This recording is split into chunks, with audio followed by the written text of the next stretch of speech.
you can think of your business almost as a trust bank account. So you send something valuable, you host a webinar, you reach out to someone one-on-one and do a call to help their business. You keep building up this trust bank account. Once it's built up to a number where you're ready to withdraw and make a purchase, in this case, the purchase is represented by you asking for a sale. You should make sure that that trust savings account, you should be more on the Warren Buffett side of things before you ask for that sale. Hey, what's up? Welcome to the Life Inner Show. I'm your host, Jason Wojo. On the Life Inner Show, we help people make more, work less, and create lives and businesses they loved. I am joined, as always, by my co-host, Polish Peter. Brother, what's going on? Hey, man. So this particular episode got me thinking. You know how? Yeah, because I'm gonna automate these intros next time, and I'm just gonna have a robotic voice for myself. I'm taking it to a whole new level. Here's how I'm looking at it. What got me thinking is how do I automate myself being on this particular podcast? So maybe you have like a, double, maybe you have like a stand-in or something. See, I was thinking you could just not be there at all and nobody would notice. It'd be the same thing. Oh, I think that would be a huge problem. So, but the more I think about it, that's the one part that cannot be automated at all, like ever. Well, and for anybody who's still listening, what we're going to talk about today is business automation and the customer life cycle, the customer journey.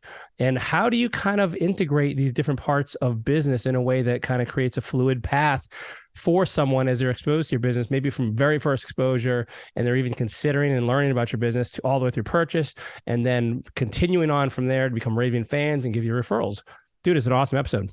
Yeah, I mean, if you want to grow your business, automation is a huge part of it.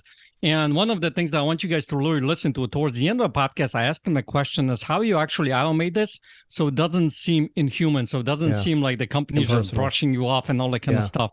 And he gave a brilliant example and a great campaign that you can put in your business, whatever the business may be, that is going to help you automate some things and free up your time and grow the business and make more money. Dude, yeah, and our guest on the show is Mychal Edelman.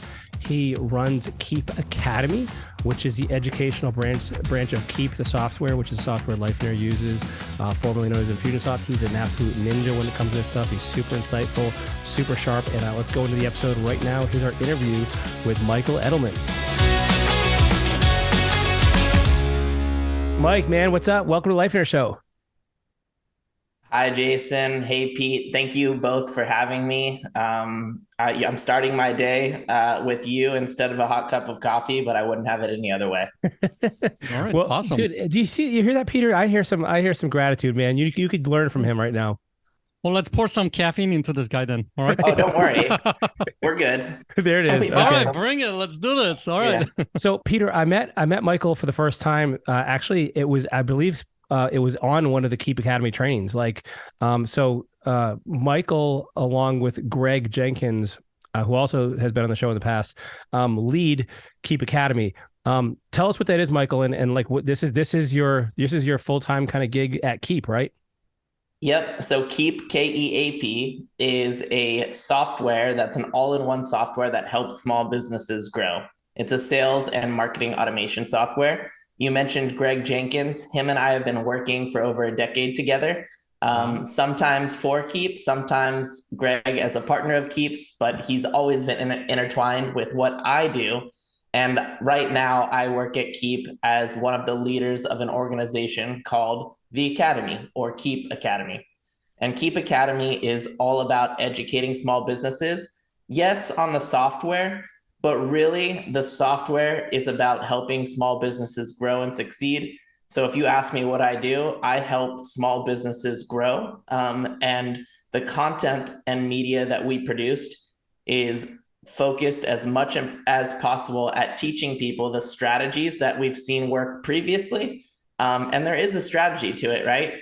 That's the interesting thing about small business growth is, although you might do it slightly differently depending on the niche or what product or service you're trying to sell, you do need to fill the different areas of a strategy that we call lifecycle automation.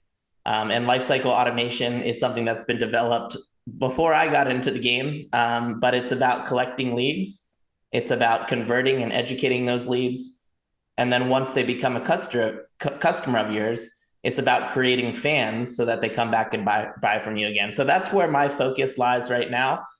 We do that by hosting live events.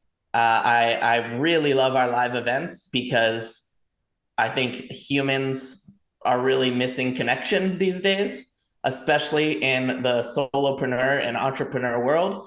And Keap Academy is a community where people who face the same challenges come together and they get to solve them. And I promise, if you're a small business and you have a challenge, somebody else is facing that challenge too.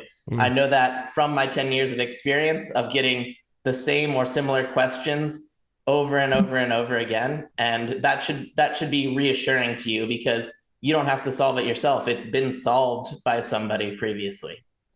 Man, well, so I'll tell you this, that, I mean, if Keap has helped Vogel, they can help anybody. I don't know if we've helped him, but it seems like he's off to a good start at least. Yeah.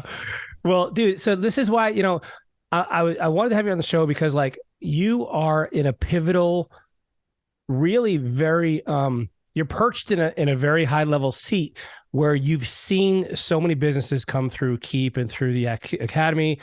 And I love what you said that you're getting the same questions over and over and over again, which suggests that like, number one, like you said, you don't have to reinvent the wheel. You can learn from others and see what others are doing and model it and copy it. And so talk to us, can you explain a little bit more about lifecycle automation for people that aren't familiar with that? And then I'd love to dive into some of these questions that you say you hear over and over again, like, if we could maybe unpack a few of those that you see as being maybe the most impactful for people that, or the ones that people struggle with the most, and we can have a discussion around those. I think that'd be valuable. Yeah, definitely. So lifecycle automation is a term that when I say it out loud, I think of visually a customer journey. And maybe that's when I say customer journey, something might not pop into your mind. So think of whatever epic movie, whether it's Frodo climbing the mountain, or I don't know if either of you have an example of somebody going on a long journey. Gladiator is another one. Yep. When Vogel's case, what was it, Pete? Cinderella. Well, Peter is in Miss Congeniality. Oh, Cinderella for Vogel. I'm learning a lot about both of you right now. Well, aren't you glad you came on here? All right. Yes, exactly. So this customer journey, whether you realize it or whether it's intentional or not, is happening, right? You have a customer journey that somebody is experiencing. And that customer journey starts from the moment that somebody has an awareness that you are a company and that you have something to sell. Right? So maybe they're not even a customer yet, but it's still called a customer journey. Or you can add the word prospect and customer journey to it because you want your prospects, really you want to start your journey at that prospect level when they have an awareness of who you are. So now the question becomes is what is your journey? And you can think of this from the consumer side.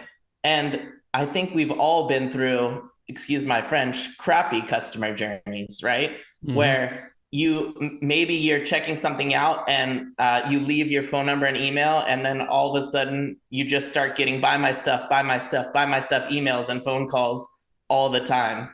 And they haven't taken the time to educate you or to help you understand what the offer is. And most importantly, they haven't taken the time to build a relationship of trust with you, right? And the analogy that I always love is if you were single and you were dating and you went to a bar, you wouldn't go to that bar, order a drink, turn to the woman or man next to you, spin them around, get on one knee and propose to them before you say hello, right? That just doesn't work. Well, you could try that, but unless you're Tom Brady or somebody that's well known, they're probably not going to say yes the first time, or you're not going to have a high success rate, right? And the same goes for business. And so when you start to think more intentionally about this journey, you can ask yourself, what is the journey I want to create? What are the conversations that I want to have through that prospect stage to educate them, help them feel more comfortable with me? Because even if they are not ready to become a customer now, the truth is if you have the conversations and stay top of mind that you should be having ongoing, they will be ready at some point. And that's what building a customer journey is all about. And so listen, in a very short, what I'm hearing is that most businesses, what they do is when they bring somebody into their, call it the funnel, it's me about the company. Whereas what you're talking about, the customer journey, this life cycle, it's about you, the customer, learning about you, helping you get to that. Am I right about that? Yeah, definitely. I mean, I think there's always an opportunity to sell. And I want to be clear, selling is important. Yeah. And we want you to sell at Keap, and selling is the only way for you to grow. But we want you to meet your prospect in the moment that they're ready to buy from you, instead of trying to force and adversely change that relationship before it started. And I would argue that most businesses are maybe reaching for that sale a little bit too early right now, because that's just human energy. You can feel the discomfort as a consumer when that ask comes too early before the trust is built. So you just want to be aware of that. Greg and I at university will say, every time you send something valuable, so whether it's an email or you host a webinar, and you don't ask for the sale, you start to build up trust. And so you can think of your business almost as a trust bank account. So you send something valuable, you host a webinar, you reach out to someone one-on-one and do a call to help their business. You keep building up this trust bank account. Once it's built up to a number where you're ready to withdraw and make a purchase, in this case, the purchase is represented by you asking for a sale, you should make sure that trust savings account you're looking good, right? You should be more on the Warren Buffett side of things before you ask for that sale. So I think that's a really important visualization, because people buy from you when they trust you, when they know who you are. That's why there's such thing as an indoctrination campaign, where you talk about who you are, who your family is, what business you've done previously, what problems you're solving. All of these things are important to add to trust before you ask for that sale. Mychal, is there a way to kind of, in any way, kind of measure or give any kind of tangible weight to how much trust you've built? Like as I'm hearing you, I love it. I think it's so true. And at the same time, the question pops in my head, is like, gosh, well, how do I know like if I have trust or not? Are there any ways for me to examine that? I think there's definitely a lot of ways. And if you're somebody who is a little bit more, intangible, you can probably feel it and see it in the way that people respond to your emails or don't respond to your emails. So the first thing that I would say is just pay attention, especially if you're just starting. If people aren't responding to your emails, if you send a lot of emails and you're getting a lot of the emails that say like, hey, take me off your list, right? These are simple metrics. You can look at your unsubscribes if you're using a software tool, to let you know, hey, I sent 10,000 emails and 5 people every time I send it, are getting taken off the list. And there's obviously ways to combat this too, with segmentation, with making sure you're respecting people's inboxes. That's a whole nother conversation. But when it comes to understanding trust, you can also ask people, right? So the second thing that I would say is ask people to engage with you. People aren't going to engage with you, whether it's taking a survey, responding to, we use a tool called Video Ask, which is like a face-to-face interaction tool. If people do these things, they're telling you by their actions that they have trust in you. And sometimes it's hard to think about that, but you can just think about it from the consumer side. If a brand sent me an email, would I have the trust and willingness and attention to respond or to do what they're asking me to do? And then on the business side, did they do those things? And I know I'm being pretty high level when it comes to the metrics associated to it, but that's kind of where I'm focused in this type of answer. Well, and it seems like and also that trust has to be built most likely before they engage with you, before they purchase from you, then even probably, maybe even, would you say more so, or at least the same degree at once they're a customer, and now you have to keep that trust too. So it's like the whole process seems like it's underlined by trust. Well, the worst thing you can do is once somebody gives you their credit card, you disappear and lose, and that trust is lost, right? That's where refunds come into play. That's where angry reviews on Yelp and Google come into play. So absolutely, I think in the creating fans portion of lifecycle automation, you need to have a great focus on educating, building value, and driving them to whatever that next product or step is in their journey with you, right? I think that's what you're talking about when they become a customer is probably the most valuable and most forgotten step in business, because a lot of business tactics focus on turning someone from a prospect to a customer. And of course, there's a challenge associated to that. But we all know the stats, which is it's far less expensive to get somebody who's bought from you to buy again.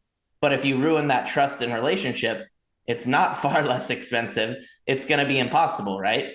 To have them come back and buy again. So I encourage people to focus on what you're talking about, Jason. It's probably the easiest way to retain and or make more money as a business is to ask, once they pay me, are they wowed? Are we making them fans? Are we providing the value that we promised when we sold them that the grass is greener when they come on board? And that's something really important to think about. Dude, that's so true, man. Because I'm listening to you and I'm like, wow, like I think so many businesses that I know of as well, like they focus on making sales. And then once they come in, they're almost treated like an afterthought.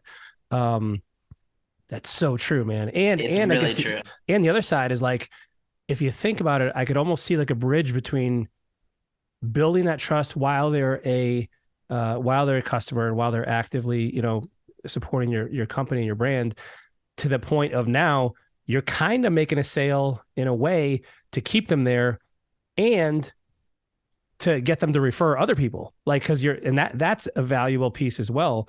And none of this requires necessarily more marketing dollars spent or ad spend. And like, it's probably super unutilized. It is. It's funny. I'll tie a personal story in here. My brother runs some Airbnbs out in Utah, and he's more on the technical side of software, and he doesn't really think in these more strategic ways when it comes to growing a business. And he said, "Hey, I need to talk to you about how I can, book more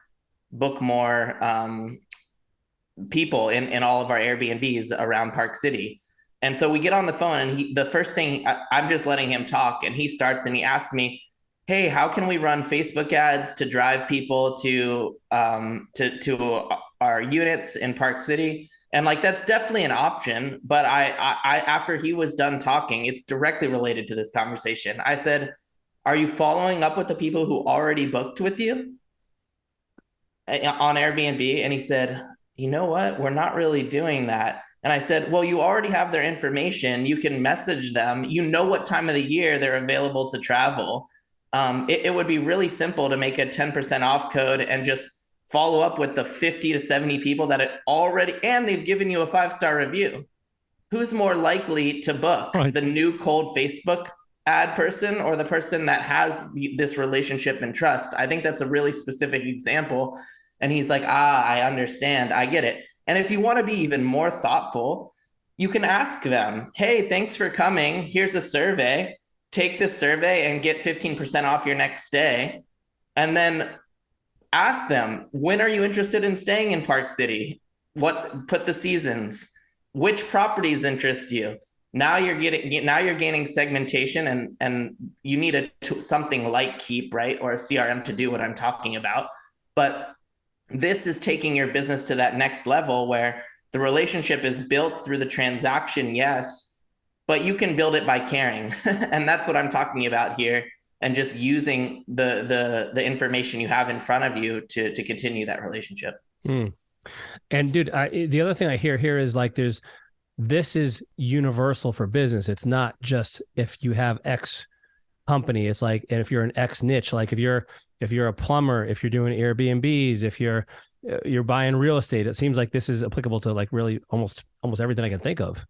Yeah, I feel like you could try and stump me, but I would be able to maneuver. I would be able to maneuver it around, and find a way that we could leverage something like this. If there's going to be a customer relationship with your business and the customer, there's going to be an opportunity to provide value in an ongoing way so that they feel more comfortable buying from you again or spending more money with you in the future. Mm. So, dude, that's awesome, man. So tell me, are there specific phases or checkpoints along this customer life cycle that we can focus on? So somebody who's, okay, we got the stage now where they're kind of familiarizing themselves with your business, and maybe there's an offer at some point. Like, what is there like a progression through this? Absolutely, there is. Yeah. And obviously I'm a homer because I work for Keap, but we have amazing courses that walk you through the more specifics. Today we have limited time, and we're just talking, so I'm not screen sharing with you. So the way that I would describe it is almost this: it starts outside of the software, and it starts on a whiteboard or even on a napkin at a bar, right? And the way that I start building customer journey with clients that are new to Keap is I actually ask them two questions. I make a T-chart, and on the left side of the T-chart, I say, what are the things or actions you want your prospects and customers to do? What are the things and actions that you want your customers and prospects to do? And we'll take 5 minutes. And usually the first thing they'll say for this side of the T-chart is, I want them to buy my stuff. And I say, good, I'm glad you want them to do that. What else do you want them to do? And they'll say things like, sign up for my newsletter list, register for my webinar. And then I'll remind them, you also want them to attend your webinar. Registering is different than attending your webinar, right? And you could go on for, if you with any business owner could go on and could list all the things that I want them to do as a business. And then when you look at that list, there's going to be a natural order of progression to them. Mm-hmm. They should visit my website first. Then they should sign up for, if you could walk them step by step, which of those steps is progressively number one and which is the last step, right? And I'll give you a hint, buying your stuff is not the last step. It's actually the middle. It's the middle of the journey. And that's what we're talking about here. When somebody buys from you, what does the rest of the journey look like? Or it should be the rest of the journey. It's okay if it's not right now. I don't want to scare you, but you should have a progression after they buy your stuff. So that's the left side of the column. The right side of the column on the T-chart is, what do I do as a business if they do what I want them to do? And I'll repeat that one. It's a little wordy. What do I do as a business when they do what I want them to do? And that, so it's looking at the left column and it's saying, okay, I want them to sign up for my newsletter. Now it's going to the right column right next to it and saying, what do I do when they sign up for my newsletter? Okay, I want them to register for my webinar. What do I do when they register for my webinar? Right? And you get this T-chart back and forth between what I want them to do and then what do I do? And I love this exercise because business owners too often absolve themselves of the responsibility of maintaining and building a relationship with the customer. And by looking at the responsibility of the prospect or the customer and the actions they take and what you need to do as a business, you start to see the opportunity and holes in your customer journey, right? So that's where I start with it. And that's agnostic of software, right? That's just you understanding, hey, these are the things and the journey that I want to get more intentional about. So I hope that answer makes sense. It's kind of hard because I would draw a T-chart usually, but man, I did my best to explain it. No, that makes total sense. And I've never heard it explained that way. And I love that. So let's say someone has created their T-chart and they have some sort of semblance of 10 or 12 things and on each side. How do you know, like, where do you start to go first, like to start to address? Because I can see it, gosh, man, like And I've struggled with myself. I'm like, well, gosh, I need to sell stuff, but I don't have the back end ready yet. And if I get the back end ready, well, gosh, cash isn't coming in now. And and so it's like this. It feels like this leapfrog, kind of like, what do I do first? Like, how do you start to identify those? Sure. It's a great question. And I think there's a lot of nuance to it. Okay. But generally, the answer comes from the business owner in which action they feel will save them the most time or make them the most money, right? So all of the things that you listed and the reactions that you should have as a business owner are things that you should do. But there will probably be two or three, or maybe even just one, where you say, if I had this, and maybe it's the post customer thing we've been talking about. I'm not taking care of my customers in post. I need to build that. I'm just making that up. But if I do this, I'm going to increase my sales by 5%, right? And it's easy to make a third column and say, if I do this, what do I think the impact is? And business owners are generally pretty good at deciding and prioritizing.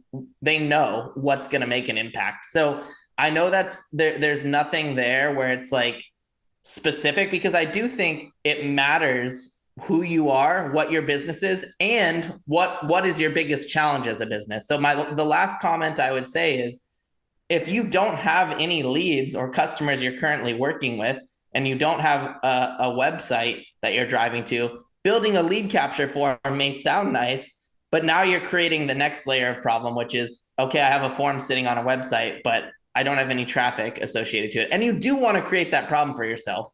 But I'm just saying that's probably not going to be the most impactful thing for you. Whereas if you're trying to just start from scratch and build, I would build something that helps with your sales and your conversion, right? So maybe that's the answer that you're looking for, Jason. I don't know if you're looking for an answer, but if you're just starting, you want to work on the conversion part of it. And maybe you want to build a form where every single time you're calling a cold lead, you're asking them, hey, can I follow up with you? And you fill out a report of what happened on that call, select, do they want to hear from me again? What date? And you start to manage your pipeline a little bit. I think that's definitely a great way to use automation and to follow up to help you convert. But it just depends on the business service and what stage you're at in terms of what's most important.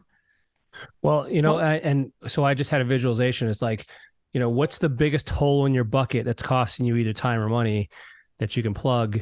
And the interesting thing I think about time too is like, if something is, robbing you of a lot of time, and that's time that you could be spent working more on things like the customer journey and where those holes are, like that's a really good use of that time rather than, the things that are potentially wasting that time.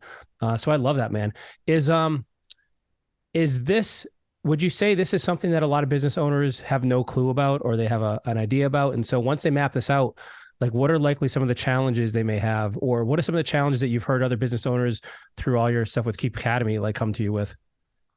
Yeah, I would say I wouldn't use no clue. I think most small business owners, if you've gotten to a stage which should be celebrated of selling anything to someone, you understand that you might not call it a customer journey, but you understand that there's something there that needs to be worked on, right? Which probably adds stress to most business owners. But understanding this concept more clearly and being able to identify this is what our current reality is across the customer journey. And then more importantly, having a hypothetical version of that, where if I had a magic wand, and I tell my customers this all the time at Keap, okay, you're doing these things right now.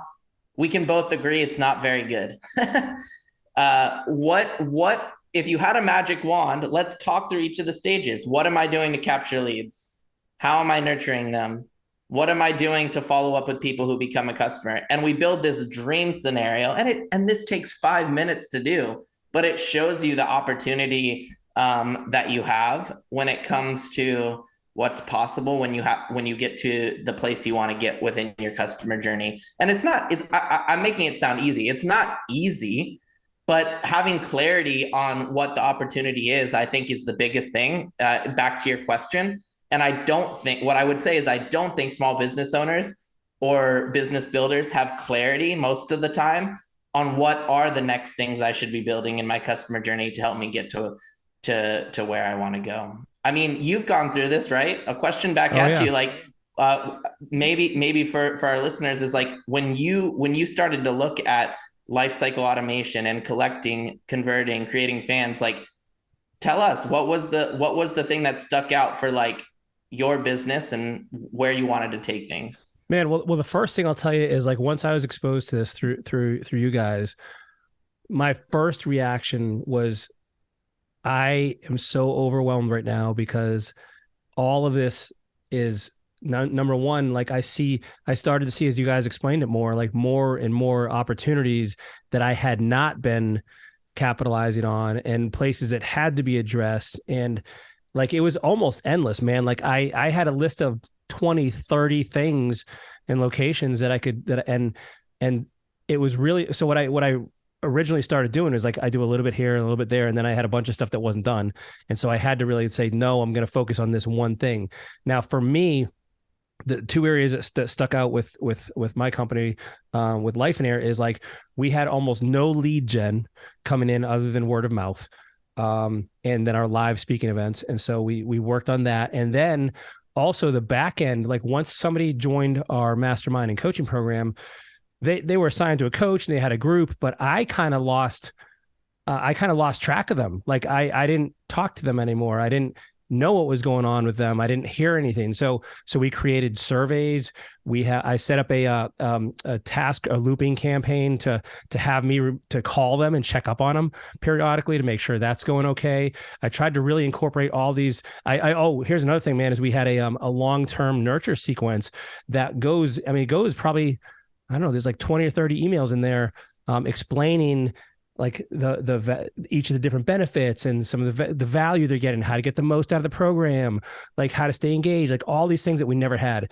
And so that's, for me, those are two huge areas that like, I was like, we had nothing. And so that's been really, really valuable.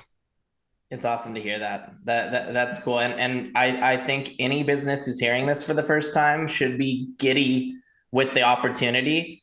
That the fact that you're listening to this, number one, is a big deal, because you've just by listening to this, you have a conceptual leg up on your competition. But then the next step is implementing something, right? So the seeds that Jason has sowed will undoubtedly, if they haven't already, start to show rewards. And I don't know what those rewards are. Maybe it's more time back for you, Jason, in your day. Maybe it's more money for the business, but usually those are the things that business owners are reaching for. And I can think about a simple, I personally like the idea of saving time. I think humans do in general, but as you start a family, and I haven't even started a family yet, I just want my time to go play soccer and to learn French, and whatever the reason is that you want to save time, it's a good reason, I promise, in life. But one of my favorite campaigns is a very simple one, which is we call it a note template campaign. And if I asked Jason or Pete, hey, what is the email that you send 10 times a week? And if you don't know the answer to that, go look in your sent box and find the email that is answering the same question over and over and over again, right? We would call that probably a frequently asked question. Every business has them. Maybe it's about pricing. Maybe it's about how to keep a plant alive. Maybe it's where are the podcasts located for Jason, right? Whatever those questions are. Well, a note template campaign is really simple. It lets you write the email one time, right? Let's go with the where are the podcasts located example that people probably email Pete and Jason all the time. Instead of having to go in that moment, right, hey, this is where the podcasts are, and then going and copying and pasting Stitcher, YouTube, all these different places, you only have to write that email one time with an automation tool, right? And the next time Jason gets that email, he doesn't go to his Outlook or his Gmail. He logs into his CRM. He finds your profile. And if you don't exist yet, he'll add you as a contact in his database. And then there's a little drop-down menu that's called the note template drop-down. And he'll pop that down. He'll go to frequently asked question, They asked me about podcasts. It might even have an sad emoji because he's frustrated by this question, but it's internal, so nobody will ever see that. He'll select that drop-down menu and he'll click Save Note.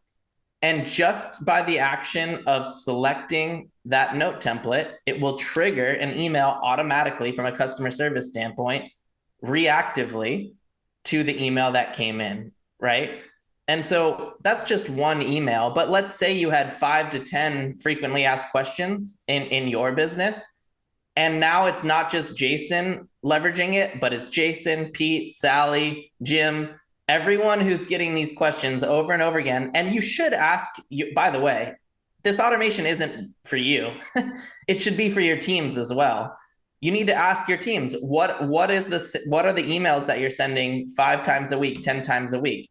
And you'll build them a note template. And that way, not only are you saving them time and them having to respond to the emails, but this is the most important part to me, the quality of response that your customers or prospects are getting, the bar has just been raised 25, 30, 40% because the email that was written at the highest level one time instead of, I'm going to throw together another email right now and just get them the link and say, hope you have a nice day, right? You can really focus on the design, the content, the value, and this is what we're talking about from a relationship standpoint.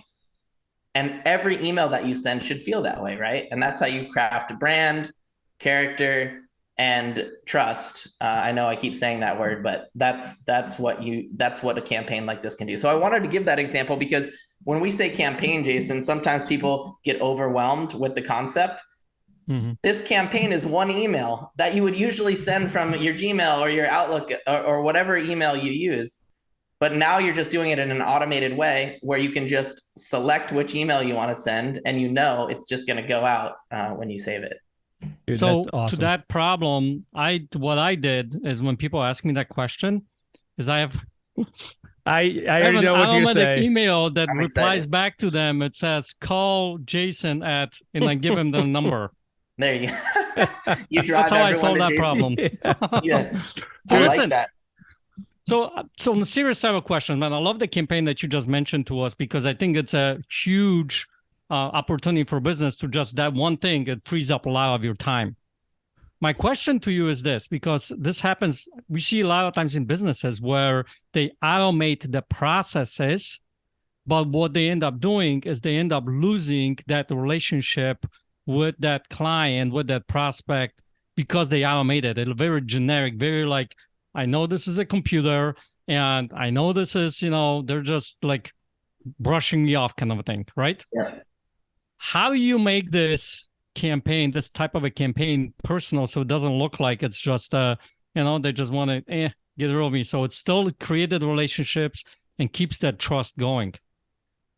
Pete getting me with the hard-hitting questions. I love it. So this is what you're talking about is the gray area of why automation is either successful or fails. Mm-hmm. But it's extremely important. And we have a saying at Keap Academy where people love automation if they don't know it's automated. So right. With that in mind, you have to think about the words you choose. The copy is going to be a big influence on this, right? Okay. Humanizing your copy and making sure that it's not robotic in the way that you communicate, and combining that with cadence that is of a human nature. And that's the great thing about automation tools like Keap is you can say, if somebody clicks a link or if somebody fills out my form, I want to wait 15 minutes. I want to wait 18 minutes. And then I want to send an email, even though I could through automation instantly send that email. There is a way to manufacture that human connection. Let me give you a really amazing example. I don't even know if I've spoken to Jason about this, about how you can humanize automation in the copy and the timing. So there was another Jason, his name was actually Jason, who owned a bunch of dojos karate dojos in Wisconsin. And for him, his target was to sell to parents of children who would come to their karate classes, right? So for him, a lead is the parent, but it's actually the child that's where the money comes in, right? The parent says yes, but it's because the child is coming. So you have to be thinking about these dynamics when you're selling, especially with automation. So what they did, and I still get a smile on my face thinking about how awesome this email is a week before a new student started at one of their dojos, they would send an email, and the design of the email was built in the way that an email thread naturally cascades. You know, when you reply to an email and it shows the last email and then the last email and then the last email. So they intentionally built an automated email that had the design of a reply thread. And that threaded conversation said from the office admin to Jason, hey, and it would merge in the child's name, and it would say, hey, Jessica, let's just say, is coming to her first class, and it would merge in the date of her first class. I don't want her to feel like we have an extra spot. Do you want me to ask if she wants to bring a friend to her first class? And then the second question was, do you want me to charge them if she has a friend? And then it shows it that as an outgoing email in the thread to Jason, who's the owner. And he responds and says, you don't need to charge them. I want them to feel comfortable in their first class, right? What? And then the actual email they're receiving says, hey, do you want to, all it says is, hey, do you want to invite a friend to your first class? We want you to feel comfortable, and they can participate too. He told us 8 out of 10 parents responded, thank you so much. Yes, they do have a friend. Okay, why is this such a big win-win? Of course, having them feel comfortable, build trust, see that the class is free. These are all beautiful things, but that's a new lead every single time, and probably a new lead that's going to just immediately purchase most of the time because, okay, now their friend is doing it. I want to come as well. And so this is where like humanization comes into play. Other Jason would have loved to be able to send that email himself manually every single time. But with automation, he doesn't need to. He can scale himself. You can feel the care that he has through the email, even though it's automated, right? So that's just a quick example of how automation and humanization can connect because he did it really well. And I think every business has an opportunity to think like that. And for him, that was his moment where it was important to send an email like that. You're not going to do that every single time. You don't need to build a very clever threaded email every single time. But in one place across your customer journey, it may be extremely important to do that. So hopefully this story helps you think about, hey, what is that moment for me? That's brilliant. Dude, that was a mic drop right there, Vojo. Yeah, that was great, man. That was awesome. And it's so true because I think, and you've said this before, Mike, is like, automation done well feels more personal and it helps you connect more, especially if you're someone who's like, you got so much going on, you're dropping balls, you're not sending replies, or you send a few sentence email because you're super busy and you have to rush it through. And so, yeah, awesome topic, man. Well, dude, listen, we are out of time. Like, how do people learn more about Keap Academy, like what you're doing? And maybe learn more about how to this customer journey thing. Yeah, definitely. I think that you can obviously come hang out at Keap Academy, but in order to do that, you do need a Keap account. So if you're listening to this and you don't have a Keap account, you can free trial one, and then you can come learn from us. That's a really popular thing that people are doing. So feel free to sign up for a free trial and then head over to academy.keap.com. And that's where a lot of our courses live. I would push you towards what we're talking about. We have a life cycle automation course, and that is a strategy that's agnostic of the software, but it will go into much more detail than we went into today, and will prompt you in a lot of ways to think about your business and how you can start to automate different things across the different stages. So that's the first place that I would go. But I think that Keap Academy is just a vessel of small business growth. And if you're listening to this conversation and you have a small business, let this conversation be be the thing that makes you think about, I could be doing better, I could be doing more, and what those things are. So I'm not here to necessarily sell or plug anything. But if you want to come check out Keap Academy, academy.keap.com is the place to go. You can just Google Keap Academy and it will pop up as well. Dude, that's awesome, man. I'll tell you, I've learned a ton from you guys. Keap has made a huge difference in my businesses, and I'm super grateful, man. So thanks for everything you've done and continue to do, and for being on the Life Hair Show, man. It's my pleasure. Nice to talk to both of you gentlemen. Have a good rest of your day. Dude, I just love business. I love this stuff. I eat it up, man. Like the thought of optimizing your, and it's not just, yes, I kind of like the technology, and this little geek inside of me that kind of just loves this kind of stuff, but also I'm in love with the results it can produce. Like, freeing up your time, making you more money in a way that doesn't require you to do all the work, right? You can kind of set it and forget it almost. It's just super appealing to me. Well, yeah, I mean, as I was listening to it and him sharing those examples, my brain is going, like, how can I incorporate it into the businesses? How can we, that kind of stuff? Because think about it. Why you're in the business? You're probably in the business because you want to help people in some shape or form, whether it's through a product or service or whatever the case may be. And automation is what allows you to grow, to help more people, right? So why wouldn't you want to do it? And the examples that he shared really, paint a picture of how to go about doing it, how to pick the right ways of doing it, how to prioritize it, right? Because there is 30,000 things you can be doing, how to actually go about doing that and actually taking actions towards it. Because when you start implementing that stuff, all of a sudden you start freeing up your time and more people are getting impacted and your company starts growing. Dude, well, and it's funny because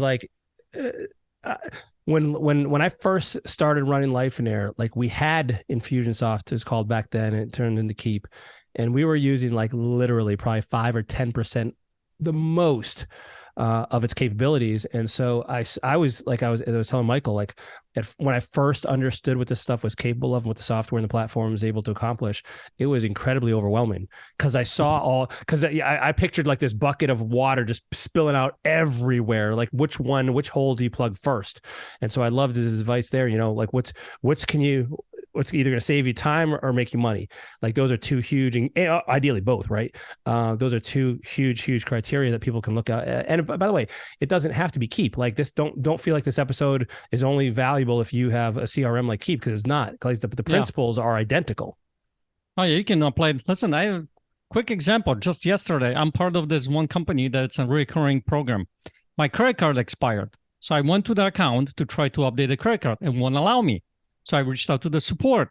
The support says that the only way they can upgrade this is if I cancel the account and then start all over and put the new credit card information in there. Talk about wrong. Yeah, that's automation. Badly designed. Yeah. Here is the kicker. So I went and did that. Guess what? My subscription now went 30% more just for doing that. And she's apologizing to me and all that kind of stuff. But talk about a wrong way of automating it and right way of automating it. Right. And I think when you start looking from the business, because that one thing, they have an opportunity right there to grow like crazy if they just change that. Well, and I love what he said about, you're scaling you're doing a better job of personal interactions. It doesn't feel impersonal, doesn't feel like a robot or mechanic. And I mean, you can really just take this as far as you want. It's just awesome. Right on. So, well, hey, listen, we hope you guys enjoyed this episode as much as we did. Hope you learned something. I hope you do something with it. If you did enjoy it, please leave us a review, leave us a rating, give us a thumbs up, and come join us in the private Life and Air Facebook community so you can be part of the conversation and, and bring up these kinds of topics and generate a discussion around it. We're in there. We're glad to help you and be part of that as well. All right, guys, see you next week. Take care, everyone.